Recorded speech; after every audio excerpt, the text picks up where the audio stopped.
Well, aloha kakahiaka, everybody. You have reached the Aloha Friday. You have reached the Aloha Friday Hawaii Real Estate Show.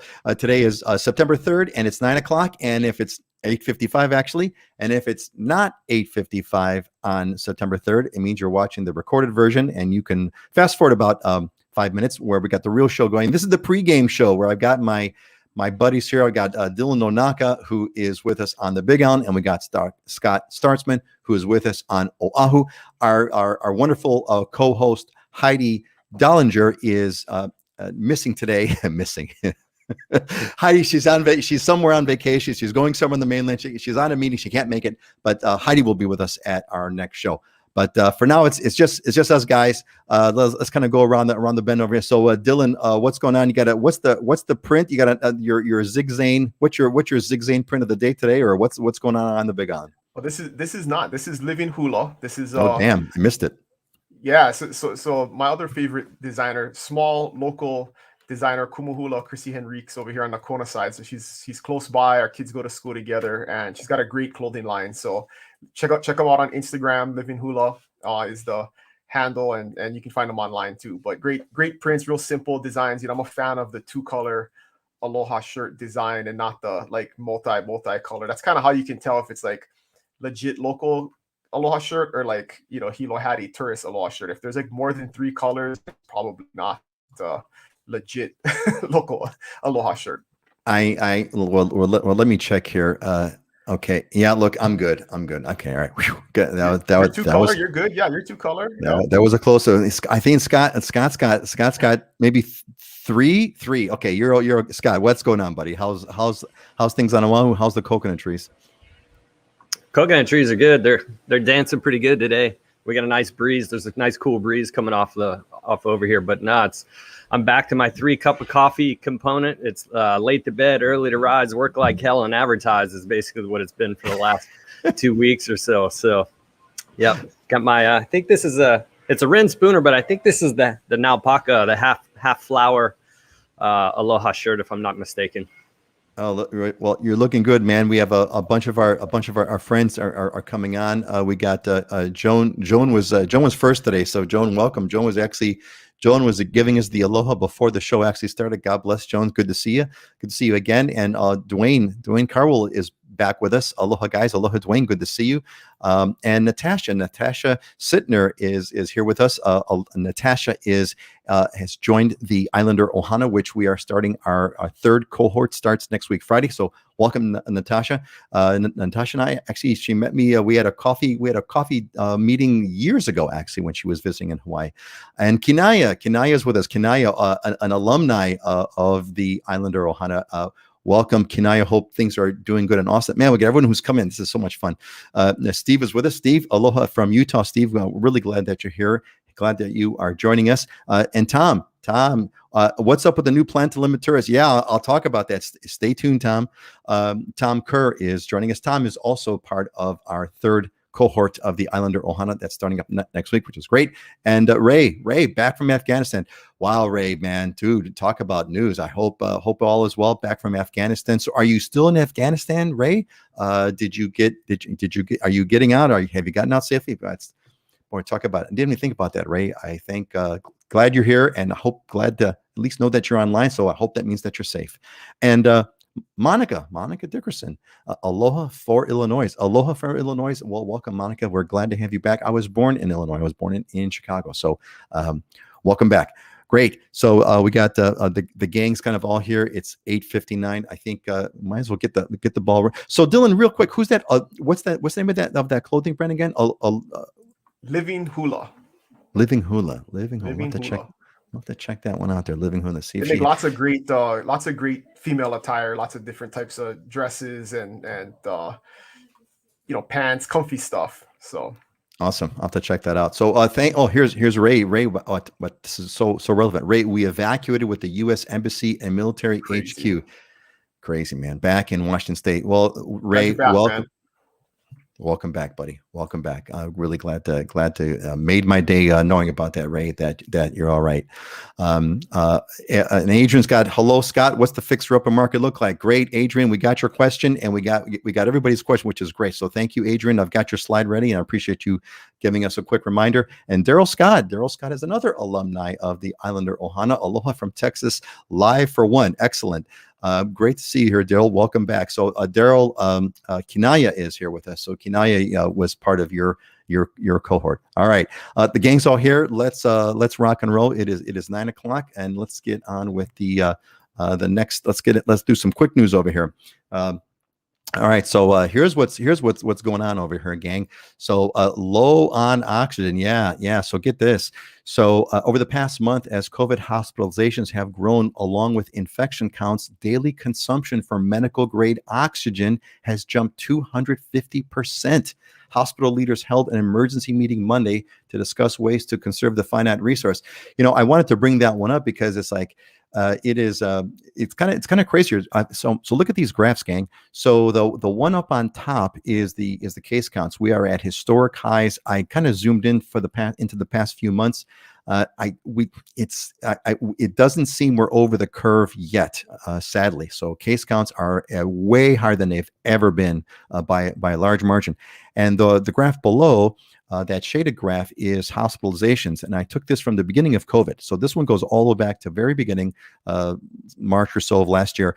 And you can see that our hospitalizations are higher than they've ever been. So Hawaii is really getting its butt kicked right now as far as the COVID thing. And in fact, what's going on is they did a new thing on Oahu, which is a no vax test, no service on Oahu.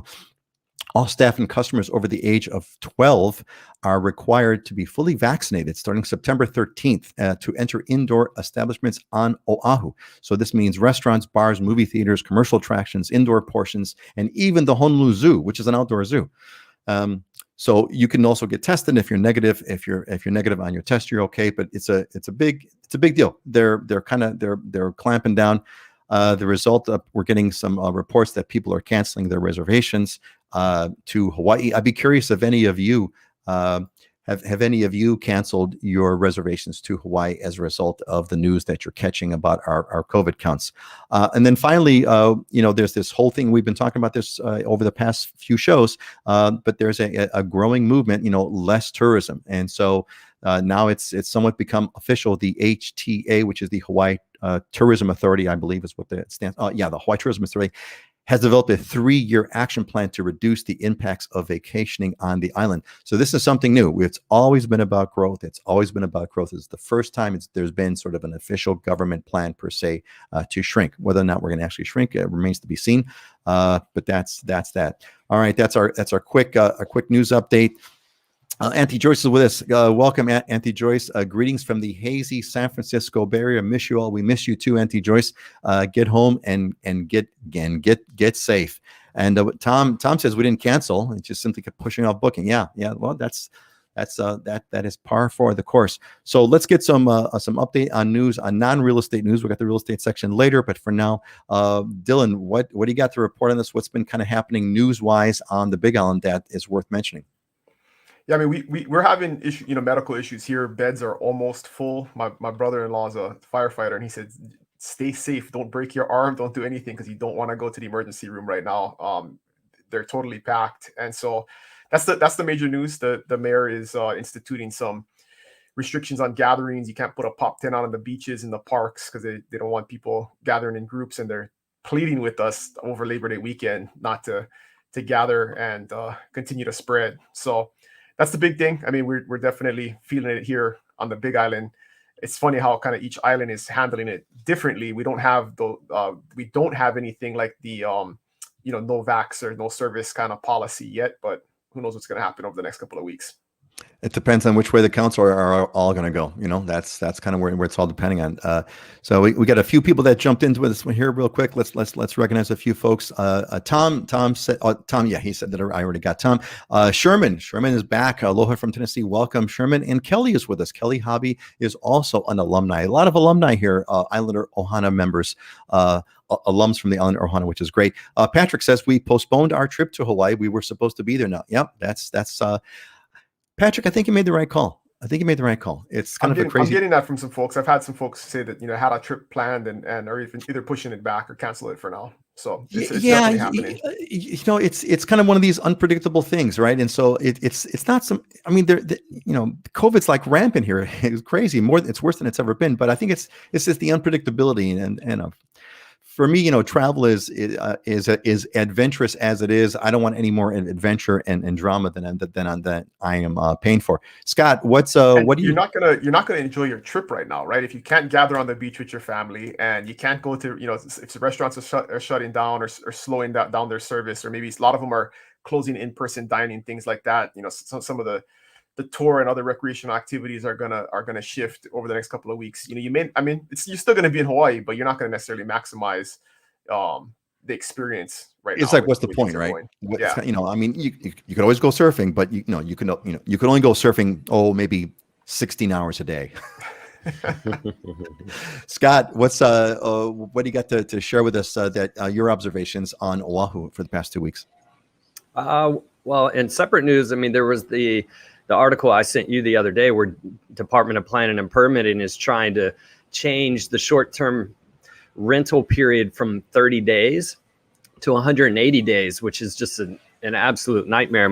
They're trying to basically say you can't, if you're in residential zoning or non-resort zoning, you're going to have to rent your property out for a minimum of 6 months. Otherwise, you fall under a short-term rental, and you can't do it for less than 6 months, or 180 days, I should say.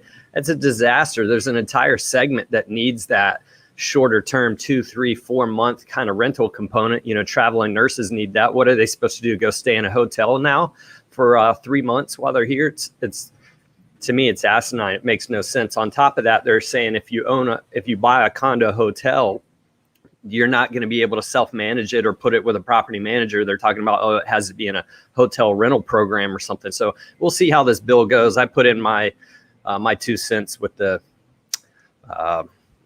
testimony. Yeah, the testimonial side. So, well, I think this is an interesting trend, that we're seeing. And I caught an article on that where, Blangiardi is the mayor of Honolulu. Blangiardi, straight up said, hey, we are doing this because we don't want to have vacation rentals in residential areas. And so you've got this sort of negative backlash that's coming in. It's a mess. It's a mess, and it's going to be a bigger mess. So we'll see how this. But Dylan's, I know Dylan. I know what you're saying. Dude, I just see the grin. I know what you're saying. Dylan say we got what we asked for. We got the government that we deserve. Joan is chiming in. I'm due to fly in on September 29th. I've had my reservation since the beginning of July. I'm moving there. I rented an apartment in Honolulu for a year and have to vacate my Colorado apartment. Joan, you're in. Joan is doing it. Good for you, Joan. That's what it's all about. All right. Gang, we're going to go into let's get into our quick real estate update. So we always kind of transition into this, kind of want to get a quick happening, what's going on. And I want to make a quick note. You'll notice there it says next show October 1st. So I'm going to be, the next show is going to be not available. So we're going to switch off and we're going to skip the next one, which would be on the 17th.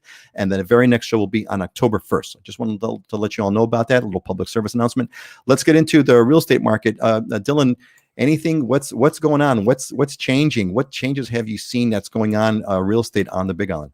So here's the big news over the last couple of weeks is that inventory has risen for the first time in 6 months. So since really January, inventory has continued to fall, and we've been under 400 homes available on the whole island since March. And that's been true all the way through July. And in July, we got down to 330 was kind of the bottom of the inventory availability. And then in August, it started to creep back up. So we went to 360, then 390. And actually, I just checked this morning, we're now at 419. So we've cracked 400 for the first time since March. The last time we've had 400 homes on the market was back in March. So to put that in context, right, normally we have 1,000 to 1,300 homes on the market. So we've had this really low inventory market for pretty much the whole year. And now it's starting to creep back up. We'll see if that's a trend that's going to continue going forward. But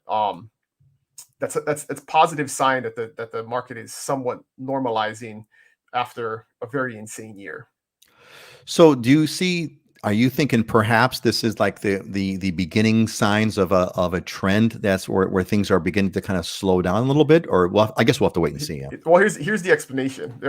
My speculation based on what I'm seeing and all of the different transactions and listings that we're involved in is markets always adjust, right? And so what's been happening is, because it's been so crazy, sellers are now being really aggressive on price. They're being almost unreasonable on price.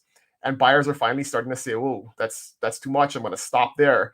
And so we're seeing properties sit on the market a little bit longer. We're starting to see some price reductions. And so here's just a word of advice for sellers. And this is not just in Hawaii, but in general.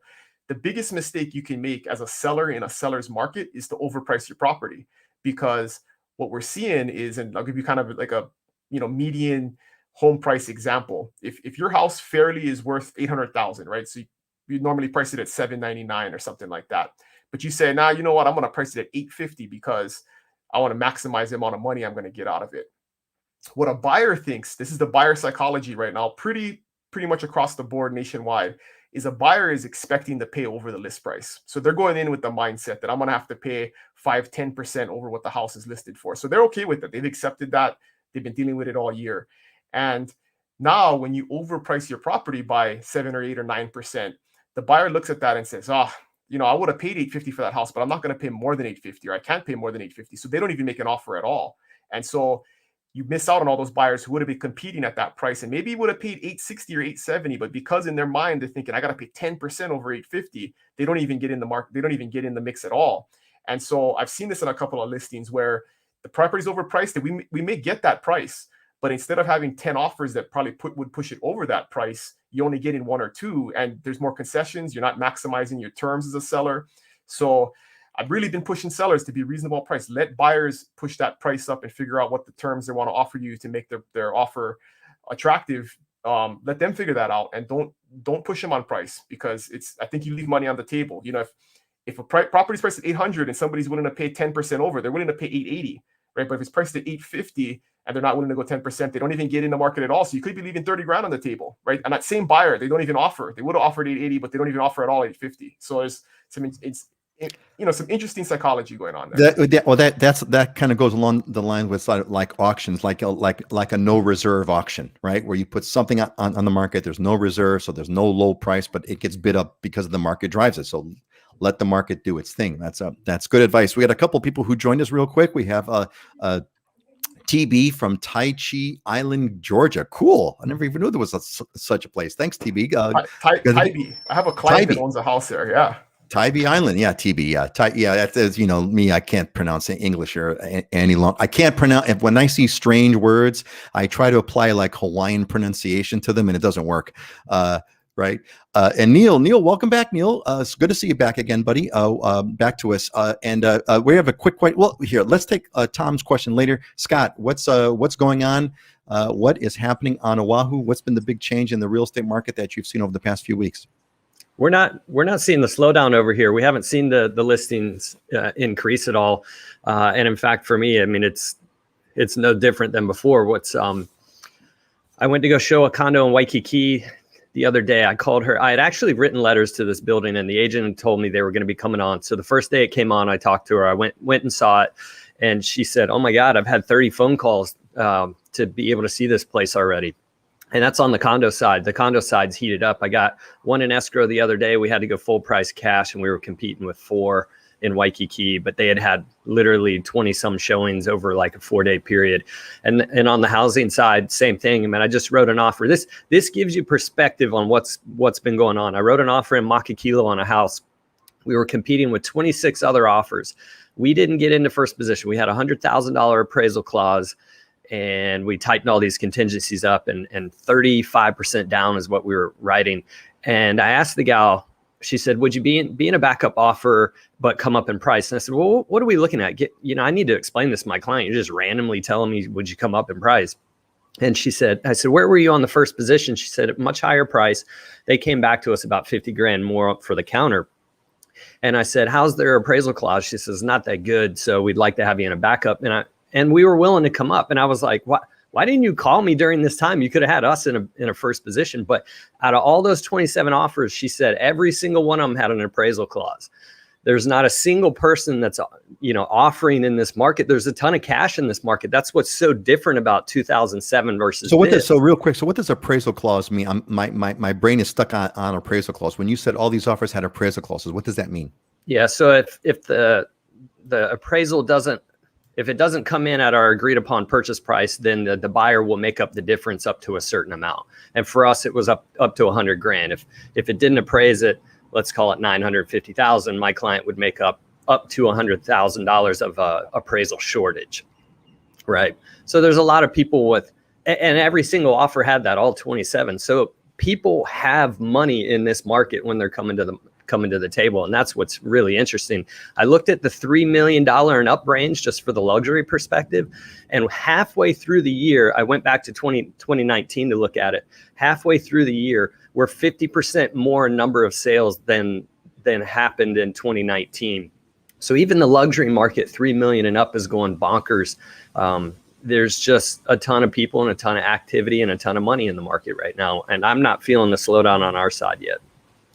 So in light of all that, I got a couple of questions here. Let's do a real quick one, really fast, from Tom. Tom says, I've heard fall is the time to buy a condo. Is that true or just hearsay? Really quick, Scott, true or hearsay? Fall is the right time to buy a condo. Hearsay. I mean, Hearsay.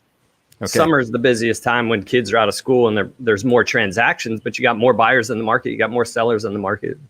So it's hearsay. Yeah. The only advantage you have in the spring and the fall is it's rented less, so you can get in to see more condos. Because the problem with condos, if they're a rental, is in the summer and the winter, they're booked 100%. They're really hard to actually physically get in and look at. Right. Okay, great. Thanks, Tom. Hope that helps. So guys, what do you think? So on this one, really quick then, a relevant question is, wrong slide. This one, when will the prices go down? Pam and the Big Island. I mean, do we see things going? Do we see prices, even though there may be like a slowdown? Dylan, on your side, the curve may be bending.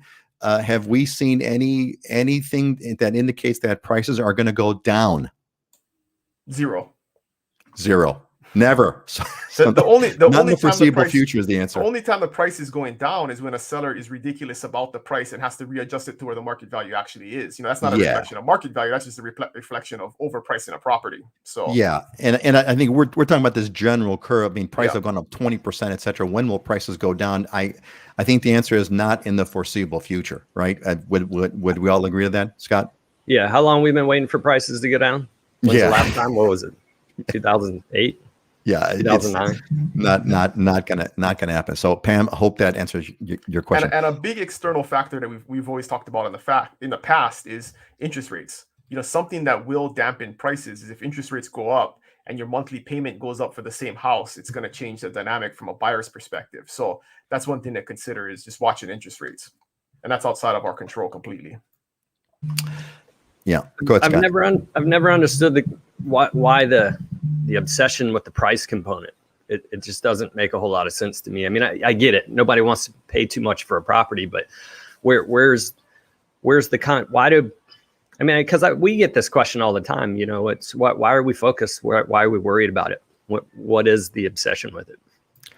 That's a good question. I mean, I can only guess. It's kind of like a stock market thing, right? You want to buy, it's like you're like market timing. You think that there's a stock market component to it, but you're really not thinking that it's a place where you're going to live. And in some ways, affordability aside, it kind of doesn't matter. But there's an investment component to it. Well, there's an interesting.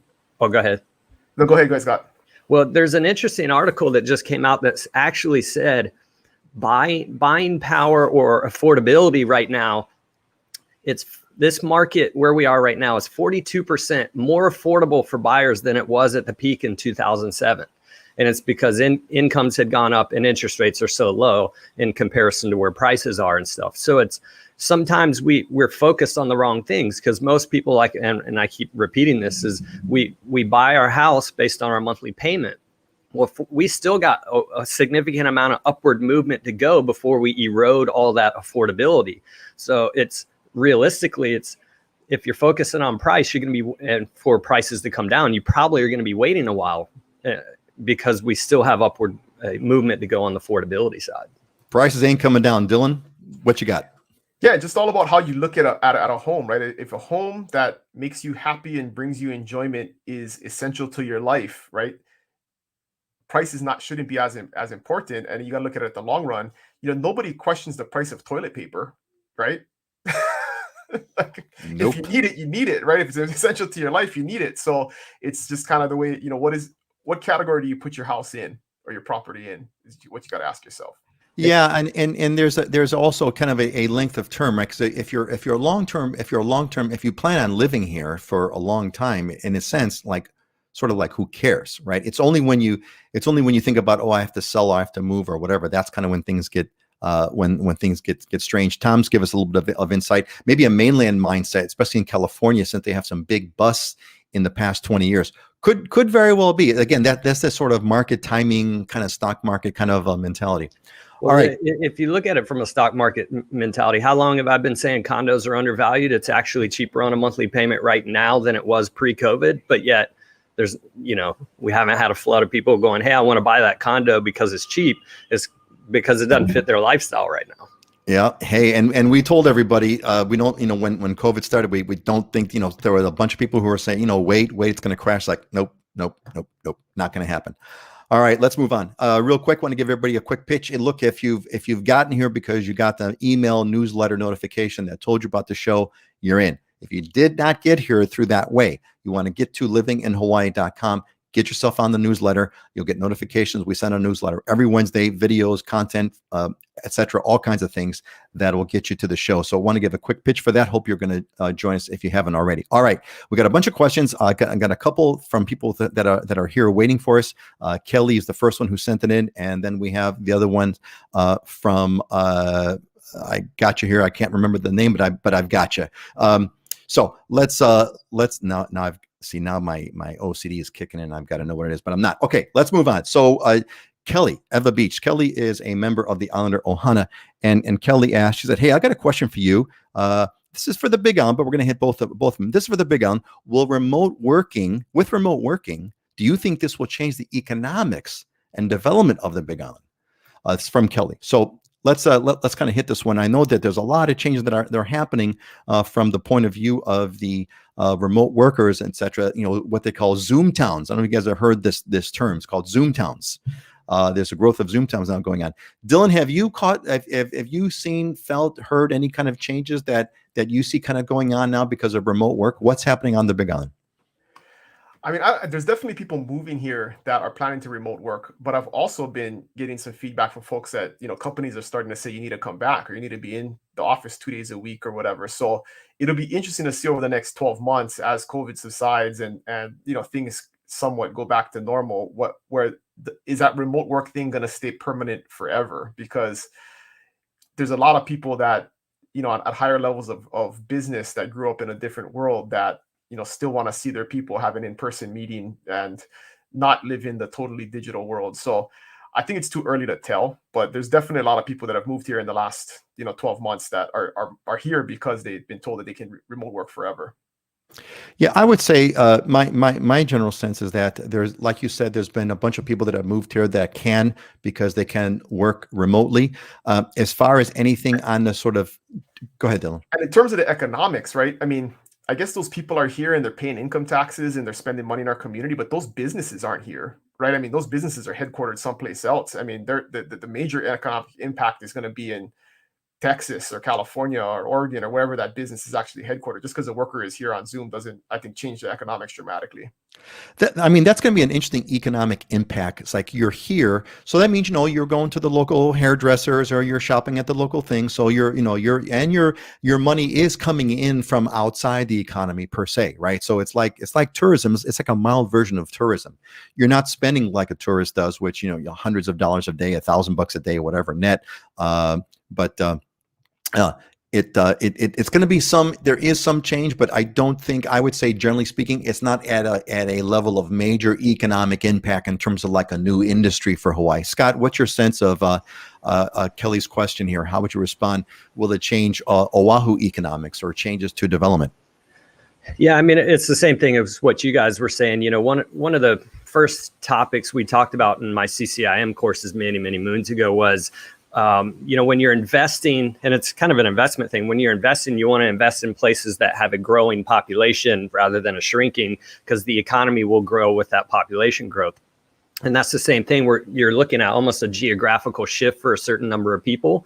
And yeah, they will be adding money into the economy here, but I don't see it drastically changing the landscape. We're obviously seeing some of that, you know, in the housing prices, because there's more demand and there's a lot of money coming in from the outside. But I don't think it's going to be some drastic change that we're going to be building new subdivisions with a different kind of floor plan because of it, just because of that.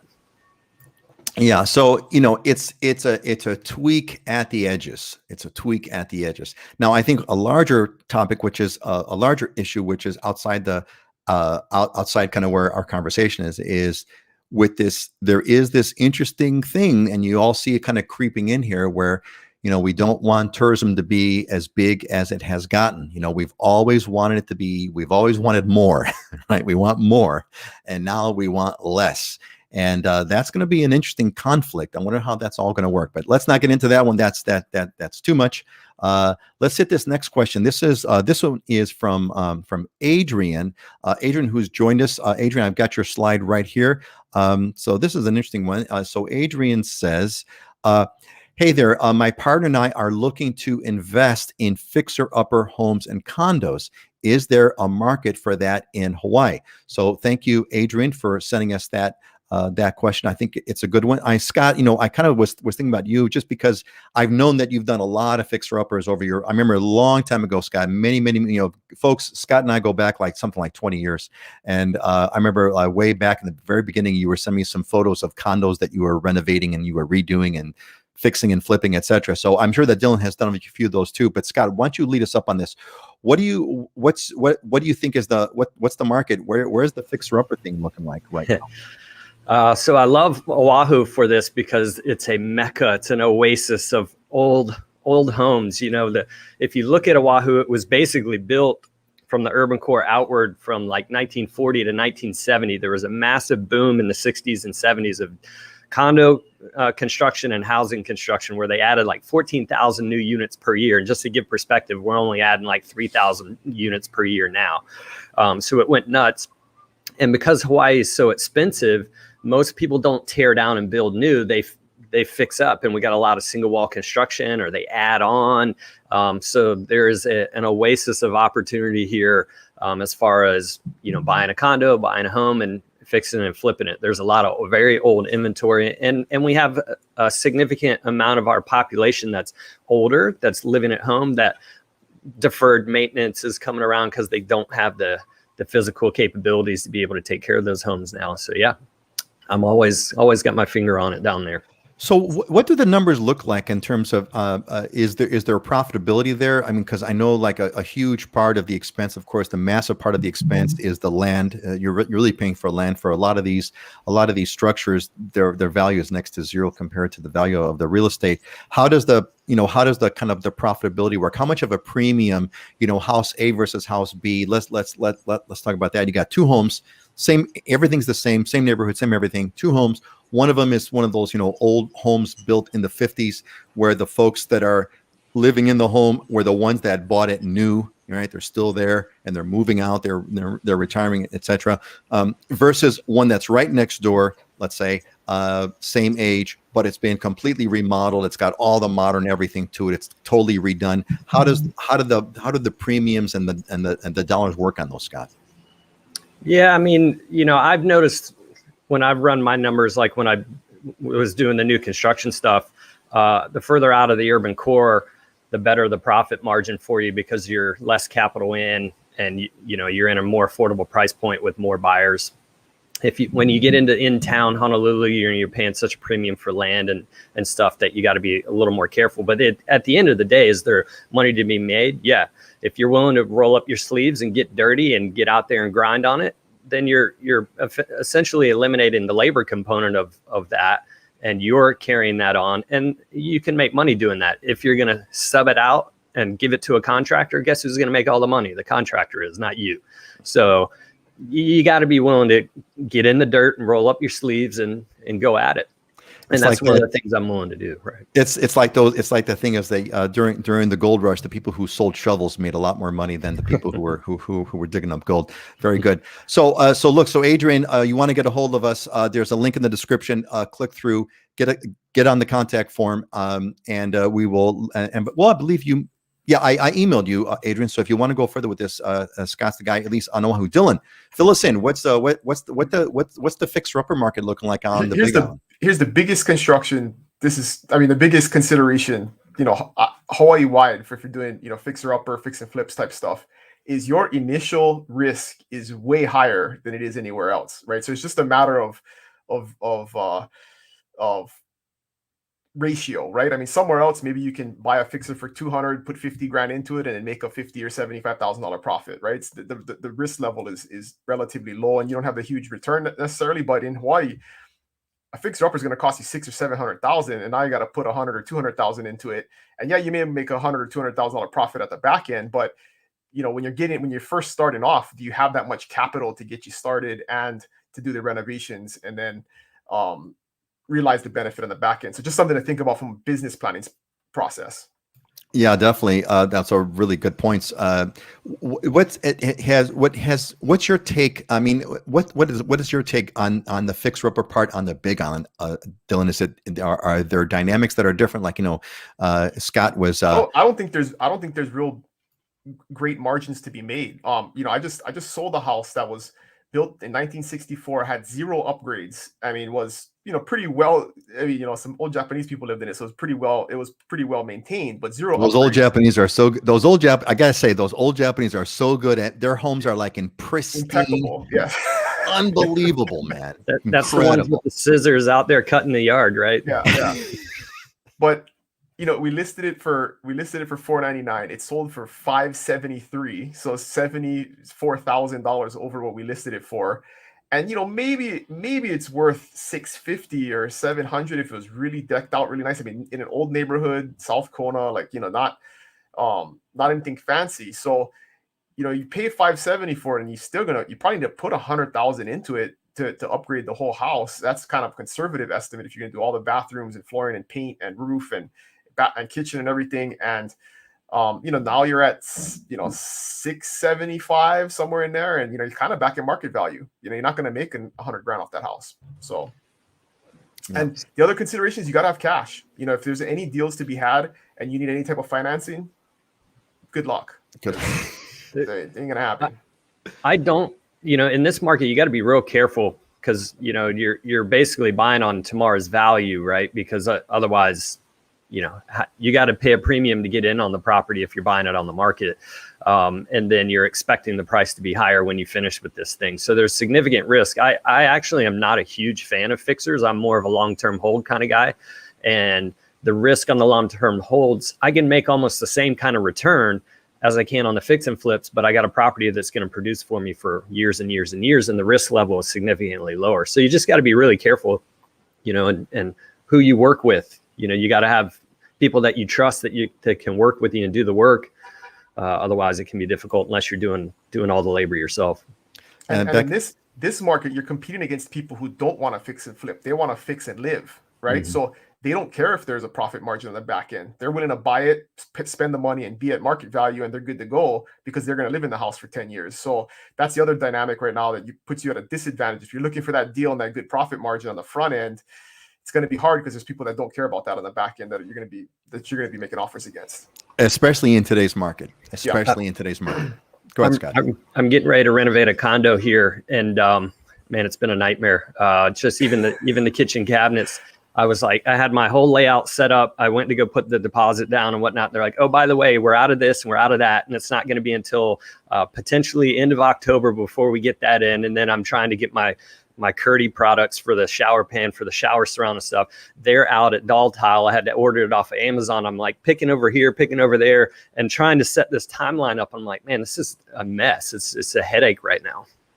Yeah, and look, and Tom Kerr concurs. Scott is established and correct. I would be terrified to buy a fixer-upper in Hawaii where no one, labor is unpredictable, and everything has to be shipped in. Exactly. Versus, I mean, again, I mean, Adrian, God bless. It sounds like you folks are probably experienced and you've done this before, and you kind of know what you're doing, and you connect with someone like Scott or Dylan, and you can kind of get yourself set up. But for the regular person, I just want to move into the darn house. I'll renovate it. I'll do all the renovations, when we moved into our home 20 some odd, almost 30 years ago, we did a bunch of renovations to it. It was one of those classic old homes. It wasn't maintained by an old Japanese couple, but it was maintained by a little old Greek lady. And she was just, she was right there too. But, we did like a ton of renovation to it. But again, it wasn't because we were going to flip it. It's because we wanted to live in it. Excellent. Great. All right. Gang, so before we move on, we got a couple, we're going to kind of go through a few more things here. So if you've got some, we're going to take your questions, pop them in. I think I took care of everyone's questions, I believe, if I'm not mistaken. I think I did. If I didn't, make sure you let me know, pop them in. We're going to go forward. I got some slides that we got, some pre-sent in questions that we'll cover, but your questions matter the most. You're here, you're live. Got a question? Pop it in the comments, and we'll do our best to handle it. And if I missed anybody, make sure you let me know. And let's see here. Auntie Joyce has got a comment here. Love your comments, Auntie Joyce. Dylan, go ahead, Dylan. One more thing on fix and flip. If you're not a Hawaii, or for real estate investment in general, if you're not a Hawaii resident, Hawaii has a state capital gains withholding on real estate that's 7.25%. So you have to factor that into the back end too, right? That's supposed to be on the gain, the capital gain of the property, but that's a significant amount when you're talking about profit margin. So something to think about if you're coming from the mainland. It may not make sense. You may want to establish residency first. So does that capital gains apply if it does not apply if you're a resident? It only applies if you're out of state? HARPTA. Well, so there's two.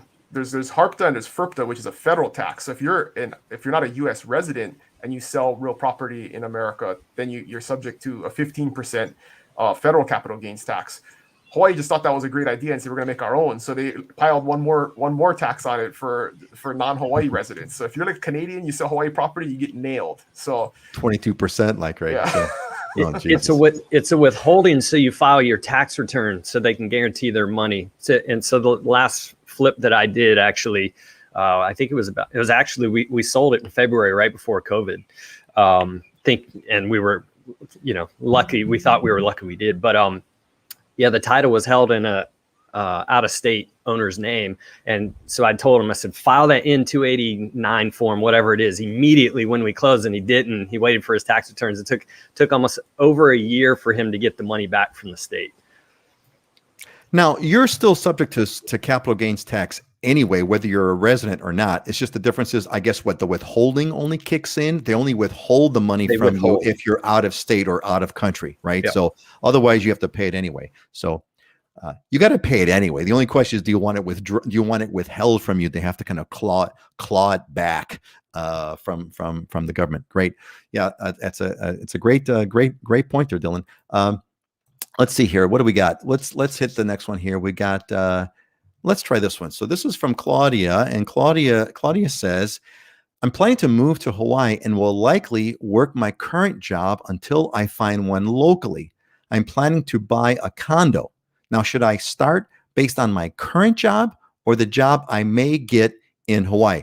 I'm assuming what she's kind of talking about is sort of on the financing part. And what are the banks like these days on your current? I guess with remote work, I'm going to kind of almost answer the question. With remote work, I suppose it doesn't matter. But what's your guys' sense of that, Dylan? What's your sense of how would you respond to kind of Claudia's question? Should I start now? Based on my current job.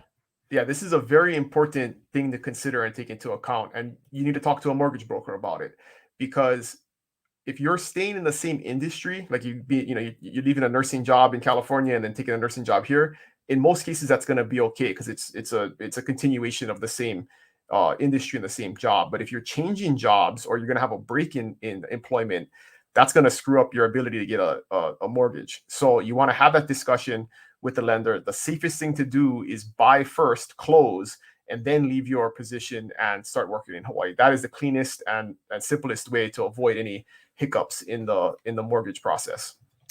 Well, Dylan, Jessica agrees. She says, do not change your job until after you close, right, Jess? Exactly. Scott, what's your take on this? I love this question. This is perfect, and I love talking about it. The first thing I tell people is, like, before we even start doing anything, going anywhere, trying to figure out, we go to deal with the financial side and we game plan. It's playing a game, right? You want to get money from the lender, you got to play their game and play by their rules. So, okay, how do we best set this up? If you're, like Dylan said, if you're staying in the same industry, okay, then that's probably pretty good. It may be okay, but if you change industries, then they're not going to count all the past income that you had, and you have to have 2 years of income showing for them to be able to give you the loan. So you got to play by the rules. So let's understand what the rules are so we can game plan properly for you right up front and not make any mistakes. Yeah, no, that's well said. And don't tell your employer you're leaving, right?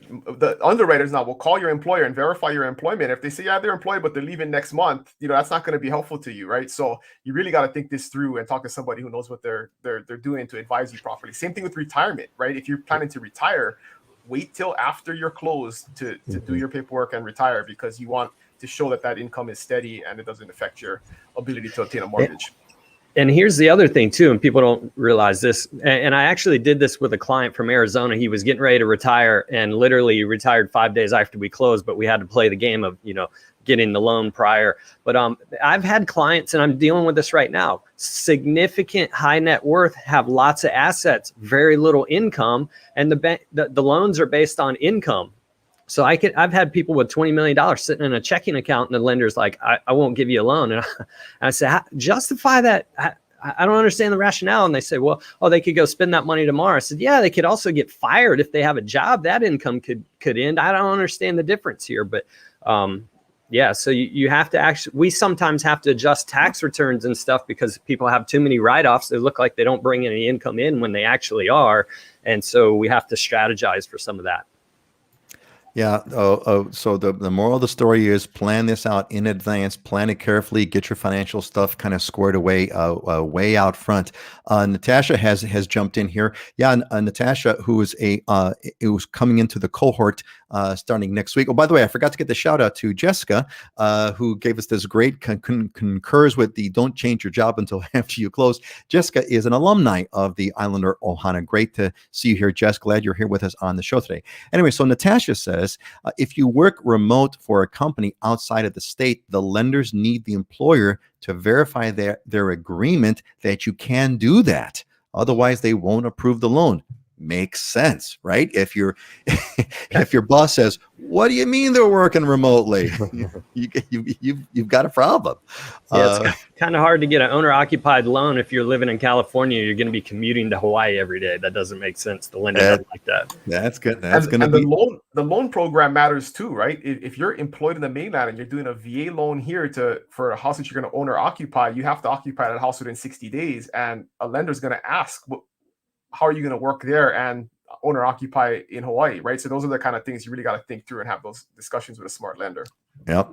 And right there, there's a psychic link here going on, folks. Someone starts talking about it, and right before that, the comment was here. Kelly sent us before you talked about the VA loans, Dylan. Working with a VA loan is another hurdle. They always ask for more documentation. It's never ending sometimes. Yep. This is why you got to really, really plan all this stuff. I mean, it's not a thing you got to, Tom, good to know. We had planned on retiring and then buying, but not now. Great intel, mahalo. Yeah. Tom, this is why this show is so much fun. There's great expertise here all over the place. I got some catch-up comments here I want to get here. So Auntie Joyce gave us this is back to the fixer-upper discussion that we had. Auntie Joyce says, Dylan, that's right. That's what we're doing. We don't plan on moving, but upgrading things. It's all about our comfort. Yeah, that's exactly it. It's not so much about, there's a fix and flip, there's an investment part to it, but it's all about, what life do you want? Diane, if you are here and trying to buy furniture, You have to wait. There is a backlog. Purchase in May, might get it in October. Same with appliances. Try and buy a refrigerator right now. I'm still waiting for my washer. They've delayed me 3 times already. Oh man. And see, and here I was really upset because I ordered a new webcam from Amazon and it got lost in the shipment and I was all mad. So, everything is relative, right? And here you guys are bigger stuff. No, so Natasha followed up here. One more thing to think about, your medical benefits won't always translate to Hawaii from the mainland if you decide to remote work full time. Excellent point. I see the nodding of acknowledgement over here. Yeah. That it may not work. Thank you, Natasha, for pointing that out. And that's one more thing to consider. So really, I mean, these are all big moves, right? The moral of the story. What's the moral of the story here, gang? These are big moves. You got to kind of do things, in a thoughtful, deliberative way. And you want to get a hold of people who've done this before a million times, like Dylan and like Scott and like Heidi, done it a million times, and get that done as early as you possibly can. That's super important. Yeah, and Jessica says, yeah, my new dresser will arrive in January. If you're lucky, Jessica, if you're lucky. Yeah, and Auntie Joyce, same with appliances for the new kitchen. Yeah, the cabinets made it, but like Dylan, there's another psychic link there, the appliances. That's what Dylan had just said. Jackie is also an alumni of the Islander Ohana. 19 days again, counting down. Well, good luck. 19 days, Jackie. It's almost there. We're going to have another. We're going to plan for another Islander Ohana official meetup, probably sometime in October. Megan, this is great, man. It's like Ohana, truly Islander Ohana members over here. Megan, who's also an alumni of the Islander Ohana. Hey, Jessica, we feel your pain. Lots of temporary fixes over here. Just got our sofa last week. We're finally off the floor. But Megan, at least you're on the floor in Hawaii, right? That's the issue right there. And Jess Santos, our new sofa was delayed 4 times in Seattle. I also purchased in May, and it's looking like October. Yeah, first world problems, right, folks? First world problems. I'm still blown away by the simple idea that I can turn on my computer screen. I could go to my computer screen. I can click on a mouse button on my computer screen. And in 3 or 4 days later, I get another email that tells me what I ordered is right outside my doorstep. I walk out my door and there's what I ordered. That's still, to me, that's like indistinguishable from magic. I still can't get over that. That still kind of blows me away. All right. Look, let's get into our diamonds and deals section over here. We got, I always ask Scott and Dylan and Heidi, who will be with us on our next show, to pick out kind of properties that they think are cool and fun and neat, either diamonds or deals. Right, Megan. Yeah, first world problems for sure, exactly. And I always ask them to pick out properties that are cool and fun and inspirational, aspirational. So let's get into this first one here. Wow, oh my God! So Scott just knocks one out of the park here. Scott, this is, oh my God, a Kahala estate home for $19 million for the low price of $19 million. Scott, what is this? Oh my God. Yeah, so I was talking about the luxury market earlier and how it's been so hot and how sales are going to more than double what they were doing in the 3 million and up range. We just brought this one on about a week ago for 19 million. There's been 13 showings on it already. It's oceanfront. It's about a little more than a half acre parcel. It's 5,700 square feet of home and 3,400 square feet of open lanai, covered lanai space, 4 bedrooms. Wait, back up. Run those numbers maybe one more time. So 5,700 square feet of home, 5,700 square feet of home, and 3,400 square feet of open, of covered and open lanai space. Jesus. So all that decking that you see around the pool and whatnot's all Akoya wood. But it's just that pool, it's amazing. You could walk right out into, you actually have yard space and whatnot beyond that, and then into the ocean right there in Kahala. Man, this home's phenomenal. I mean, we don't get a whole lot of modern architecture, and it's an award-winning home. It was designed and won some awards, but it's just stunning. 4 bedroom, 4.5 bath. So it's not a ton on the bedroom bath count, but just can't beat it. I mean, look at that bedroom in the upper right corner. You wake up and you're staring out at the ocean. That is just absolutely, the word stunning does not quite make it over here. Could you imagine, folks, waking up like Scott just said, waking up in the morning and that's your bedroom and that's your view. Jesus, that's just, Hawaii homes. I don't know, man. I'd love to see a comparison. Like the best of Hawaii homes beat any place else on the planet. Nothing else even comes, in my view, nothing else even comes close. And what's incredible to me is we've literally 13 showings in like 5 days. It's wow. I mean, that just shows the level of, the activity in the marketplace through and through from top to bottom of the market. Hey, one of you Islander Ohana members, I need you all to buy one of these homes because I want to have parties. I want to have Islander Ohana meetups at this place. All right. Can you guys do that? One of you, please. Joan, maybe you. Joan says, real quick, I'm selling all my furniture and auto. Am I going to be sleeping on the floor when I get there? I can wait for other furniture, but I need a bed. Facebook Marketplace. There you go. Yeah, Facebook Market. Well, Joan, you can always get one of those inflatables. You can go into Walmart or Costco or whatever, get the inflatable. Actually, now that I mention it, Costco. That's where you want to go.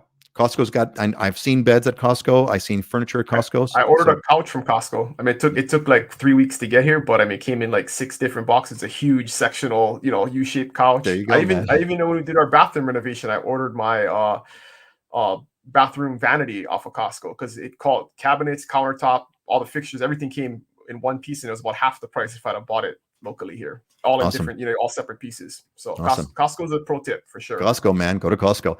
Jackie says, I'll after the lotto, I will buy it. Well, Jackie, you better buy your lotto tickets now because when you come to Hawaii, there ain't no lotto here. So you have to your time. That time is running out to win that lottery. Joan, we actually found nice mattresses on Amazon with $27.99 shipping. Costco had a great selection last week as well. There you go. Thank you, Megan. Great tip. So, John, I think you're going to be okay as far as sleeping on the floor. You're going to be all right. But first world problems, right? So, but you'll be in Hawaii. That's the key. All right, Dylan, not too far back over here. I guess we have the Big Island version of what Scott just showed us. So, Dylan, what's this? Kahakai Estates, 2.9 million. What is this? Unbelievable. Yeah, just a beautiful, estate property on like a little over an acre, and it's a setback off of the ocean. I didn't get a real great ocean view picture here, but you can see the ocean. I mean, sweeping, 180-degree ocean views from those bottom 2 pictures. That's that living room, just walks right out into the lanai and that infinity pool out there. It's got some terraced yard in the front. Just a beautiful property. And hey, $3 million, compared to Scott's, can't go wrong, right? It's a deal. It's a deal, man. Jackie, you don't need to win the Powerball lotto now. You could just win like a lower version of a lotto and still get this. Yeah.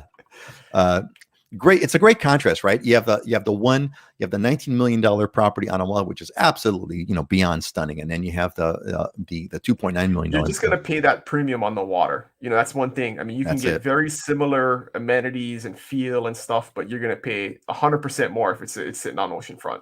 So now is this one oceanfront? No, it's about a half mile off the ocean. But okay, me personally, I really like these types of properties a little bit better because your views are way better, right? If you're propped up, if you're a little ways back and on the Big Island, it's so steep. You could be at 400, 500 feet of elevation, like a half mile off the ocean, and then you get these dramatic sweeping views of the coastline. If you're on the ocean, I mean, don't get me wrong, it's beautiful, but it's a much different view. You're like sitting at the beach and just looking out into the water. You don't get those kind of wide, big, open views. So. I mean, yeah. So that's a really good point. I mean, they're both incredibly stunning in their own ways. I think there's another element too, which people take for granted. Is one of the really interesting things that I got. My wife is a native Cook Islander, and she was expressing to me that in Islander culture, especially sort of older Islander culture, the beach is not where you want to be. Nobody wanted to be near the beach. That's kind of where they would, bury dead bodies and, kind of junk area. The place where you want to be is sort of up in the mountains where, number one, you can grow food. And number two, when those good old, when those tidal waves come in and hurricanes, et cetera, you're not out in front. It's only the European the European person who wants this sort of beachfront property. Interestingly enough, my wife's father was one of the first white guys that went to the Cook Islands, and he took out a lease on one of the most incredible beachfront places you could ever imagine, and they all thought he was crazy. And today that place has become a resort. So there you go. And temperature, right? If you live at a little bit of elevation, you'll never need air conditioning. If you're on the water, it's going to be hot. So that's it's a little bit cooler. A little bit cooler. Yeah. Yeah. Scott? Well, and all beaches are state-owned land here, so you there's a privacy element that you can actually lose. Oh, good point. Yeah, so go on that, you Scott. you constantly get people coming in front of your house, so therefore you lose a little bit of the privacy component if that's important for you. Thank you, Scott, for bringing that up. There's an issue in Hawaii where there's no such thing as a private beach. Private beaches do not exist in Hawaii. Anyone has the right to walk on the beach. Certainly, if they're coming from 40 feet above the high water mark. 40 feet above the high water mark. Yep. All right, 40 feet above the high water mark. And so to Scott's point, you can So you've got people that are, you got this incredible. Okay, I just had a funny thought over here. So Scott, I'm imagining, you wake up in the morning, and you see this your beautiful bedroom, and you look out this beautiful bedroom of this $19 million house, and there's like a half a dozen people kind of throwing a beach ball in front of your bedroom there, and they could all do it legally. So there you go. Anyway, but that's true. Yeah. So you have that's another consideration of why kind of being further up in the mountains is, for many people more desirable, but you can't beat beachfront. So I had a client one time where people kept coming in front of their house over there. So they put drip lines down and planted an alpaca out further. So the alpaca all grew in all thick. So people couldn't, for one, it gave them a little privacy barrier, and it gave them a little beach area in front of their property, which is totally not legal. But then it forced people to go around, and they stopped coming in front of their house. They kind of basically took over the space, and it was not very well liked by a lot of local people. Yeah, that stuff. We definitely we do not like that when we see it. And there was another incident I remember in our neighborhood where somebody put a no trespassing sign just at the right spot where you can misinterpret it to mean that you can't go on the beach, right? And man, that just caused an up. I mean, we had people with torches and pitchforks at the neighborhood board meeting showing up about that, and rightly so. I mean, I think it's a cool thing that Hawaii beaches are. You cannot have a private beach in Hawaii. Thank God. I mean, because could you imagine if we did? If you could, right? Okay, you know what I'm talking about, right? You know what I'm talking about. If there would have been private beaches, there would not be beaches for anyone. They would have all been bought off. So thank God that we have that that element. But there's an exception. Patrick brought it up, except for military beaches. Yes. Yeah. Except for military beaches. But except for military beaches, there's always an exception, right, Dylan? Except for military beaches. But there's a good, quote unquote, there's a national reason for that. I think when Obama used to come here during his Christmas thing, he used to kind of go and this place in Kailua that was right next to a military installation. And I think there was a by design. All right. So a couple of follow-ups over here. So Joan gives her mahalo to everybody who's given her good advice. Another one from Auntie Joyce. Joan recommends shipping the car. Very expensive to buy here and inventory is low. Joan, I hope you didn't sell your car. That's actually good advice. Dylan had mentioned that a while ago as well. Cars here are, because of the whole car shortage thing and that whole messed up market, chip shortage, etc., is kind of screwing up cars and screwing up that market. Joan, if you could ship your car if it's possible. But then again, you got to have a place to put it when you get here. And Ron talks about salt spray. Yeah, Ron, that's another good point, salt spray. And I remember I had some friends on the North Shore, and they were telling me that, they would buy computers and they would have to have them inside the house with an air-conditioned climate control. I'm like, what are you doing this for? He goes, oh, well, because the computer won't last a year in the salt spray, right? It just kind of goes out the window over there. Tom Main, mahalo, great to be back. Yeah, Tom, great to see you, buddy. Glad you're here with us. All right. Well, gang, I think that's about it. We're going to kind of start to roll it up over here. So if you have any final questions, make sure you let us know what that is, because we're going to get into our closing thoughts over here. And again, I want to give everybody a reminder. Our next show is going to be October 1st. Normally we do every 2 weeks. We're going to skip the next one, which would have been the 17th. And we're going to have our other show. The next show will be on October 1st. So hope to see you all then. Let's do our closing thoughts. Well, one we go in reverse order here. Scott, what's your closing thought for today? Yeah, if you want rainbows, you got to be willing to put up with the rain. So it goes back to the flipping component and flipping part. Roll up your sleeves, get dirty, get yourself uncomfortable, and be comfortable being uncomfortable. Can have rainbows without rain. Well said. Well said. Thank you, Scott. That's a great one. Dylan, what's your closing thought for today? Well, since I missed last week and we're gonna miss next week, and I was at a conference, I was flying back the last show, so I missed it. But I got two good ones that I took away from that. One is you can get anything you want in life if you help enough other people get what they want, and so it's definitely something that we do, I think, and I just think that's a good philosophy in life in general, right? Is if you help other people, the universe rewards you, and hopefully we can help you guys get what you want, and that'll help us get what we want. So the other one is, I really love this about teamwork. If you want to go fast, go alone. If you want to go far, let's go together. And if you're going to go far, and Hawaii's a far place, you need a team. You need people with you. So those are great, man. Those are two, dude. Those are two really good ones. Helping other people is the way is. I mean, that's actually a fundamental. That's a Jim Rohn quote. Who's Jim Rohn? He was Tony Robbins' mentor. So he kind of, yeah. Okay, got it. He was kind of one of the first guys in like the personal development space, I mean, look, it's a fundamental business rule, right? I mean, your business success or your business wealth is in proportion to how many people you serve. It's a fundamental thing, right? Yeah. The reason why Bill Gates is my favorite topic. The reason why Bill Gates and whoever the guy, the Amazon guy's name escapes me now. The reason why Bill Gates is one of the richest men in the world is because every single person on the planet uses Microsoft Windows. He's helping there's a billion people that are there that he has served, billions of people that he has served. And Dylan, I got to tell you, while you were gone, the Dylanisms, people were asking about their Dylanisms. So this has now an official term. It is now a real term, and we're going to look up in Wikipedia a Dylanism.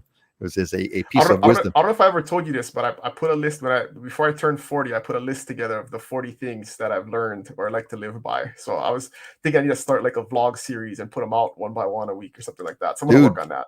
That's a book. That's a book.